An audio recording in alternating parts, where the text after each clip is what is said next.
wonder who made this bread. I know. Neither do I.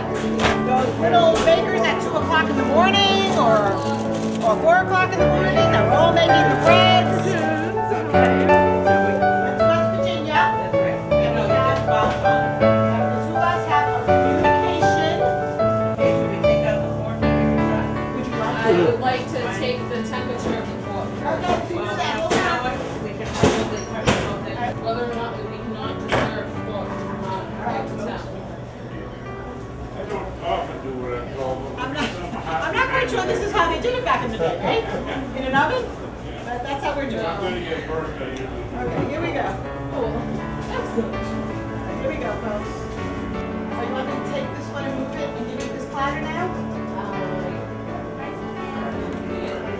Yes or no?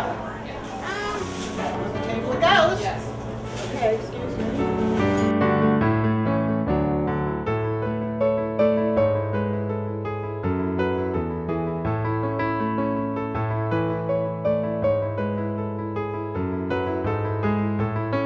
And we thought about this meal a year ago. Judy Graham and I met with Kathleen at Plymouth Plantation. We had a lot of fun going through old cookbooks that Kathleen had recommended. And Judy Graham, Barbara Conklin, and I kind of put together the menu and assigned tasks, and we've had a lot of help from our church members, from Marsha Bryan and Dick Sandrig, peeling vegetables, and the whole Sin family making breads for us. We have a unique tri-grain bread here.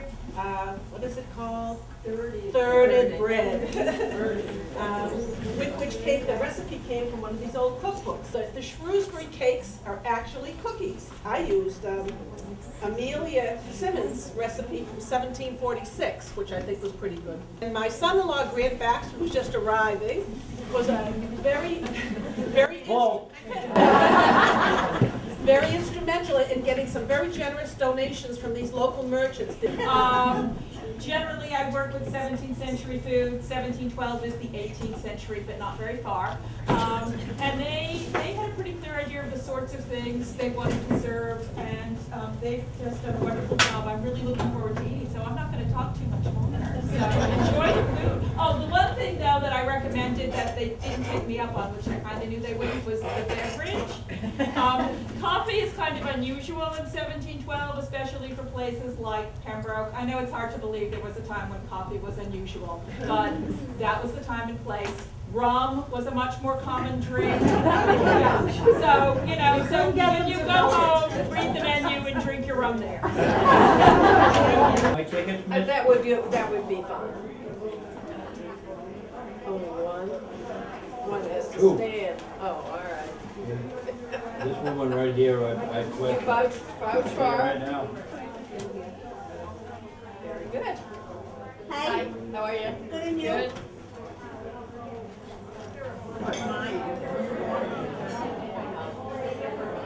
It was your previous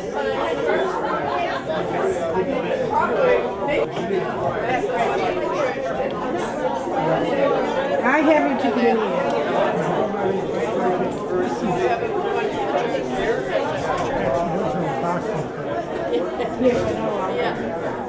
Oh, that's one Karen did, yeah. Yeah, that's what Karen did.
I'm very happy to be here. I can't help but think that the good Lord was with this church in yesterday's, today, and tomorrow's. This church is blessed. Good people and a great faith shared here. I was here for 2 years and 2 months, actually. Well, that's not very much of an interim. That was a long intro. And we all got to know and love I thoroughly enjoyed it. I had such a good time, I said, this is my last one. I'm going to quit while I'm ahead. In just a bit, we'll be reading from a 1962 edition of the Silver Lake News, in which some the prognosis for what the 300th would be like is surmised in an article. So we'll be reading that article in just a little bit. What they expected Pembroke to be like, and the churches to be like, and life in Pembroke to be like 50 years later.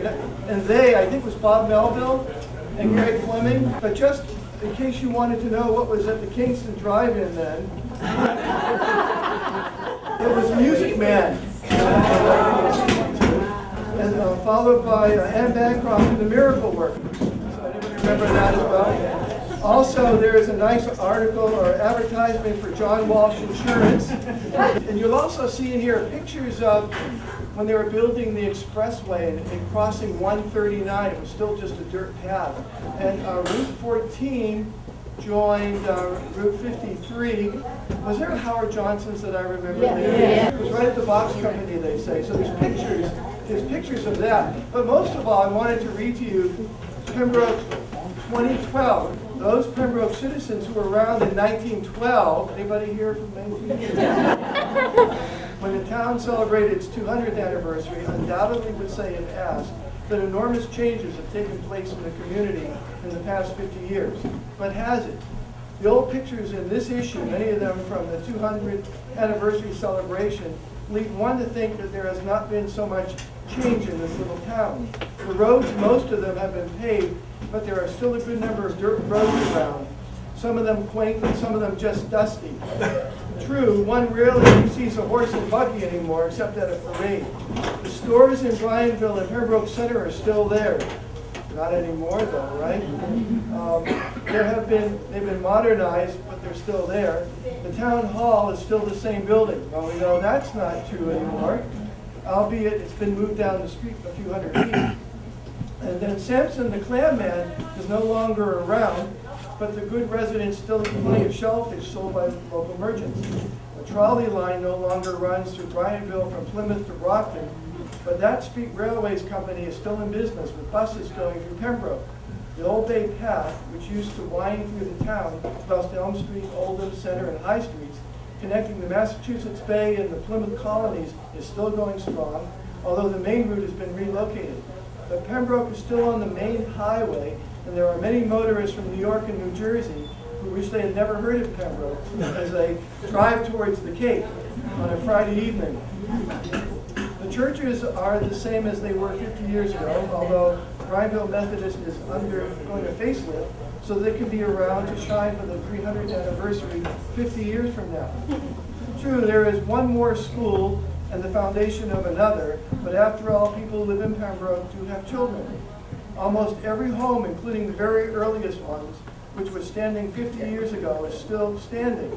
You are invited to go and see for yourself. Oh yes, there are more people and more businesses, and there are those who complain that some of the new buildings are not aesthetically pleasing.